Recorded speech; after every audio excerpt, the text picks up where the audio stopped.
Peggy Baxter. Thank you for letting us interview you today. We're going to talk about the flood of 43.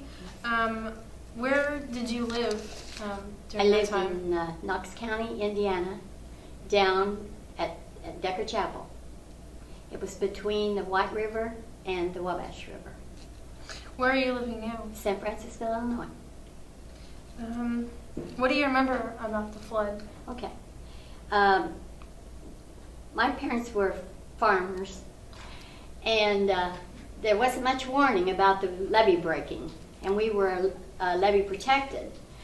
But so I don't know how the news traveled back then. I don't remember if we had radio or what, but they came and told us that the levee had broken, so we knew we needed to leave because it would get in our house. So my uncle lived a little bit north of us, so he came down and picked us up, and took us to his house. And then it's like, it wouldn't be the Corps of Engineers, but it would be some people who were taking care of people who were caught in the water. And they came, they were going to pick us up at my uncle's house and take us over across the levee, so which they did. And they told my mother, I was the oldest, I was 5.5. This was in the June of 43, and my birthday was in September, so I was 5.5. Mm-hmm. And I had a brother 4, and a brother 3, 2, and a baby. So there was 4 of us. Mm-hmm. So they told him, my mother said, you can only take 1 change of clothes. And then we had no idea how long we were going to be gone or anything. So my mother she could think of things. So she found this baggy outfit to put on me, and she just stuffed me full of underwear for the other kids.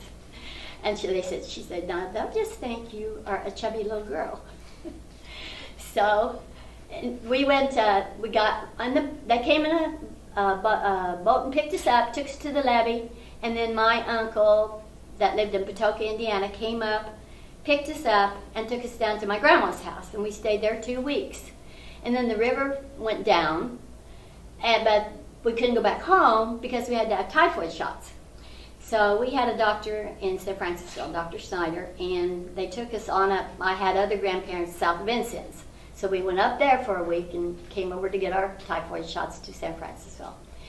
And made us all sick, so there my mother is with 4 sick kids for another week. But we finally got back in our house, and the water had gotten in our house, and what people did then was they would put barrels in the house and put boards on the barrels and put their furniture up on top of them, which that protected your furniture. And the houses back then didn't have anything like the floors this day. They were just like plank boards. And that's what I remember of the 43 flood.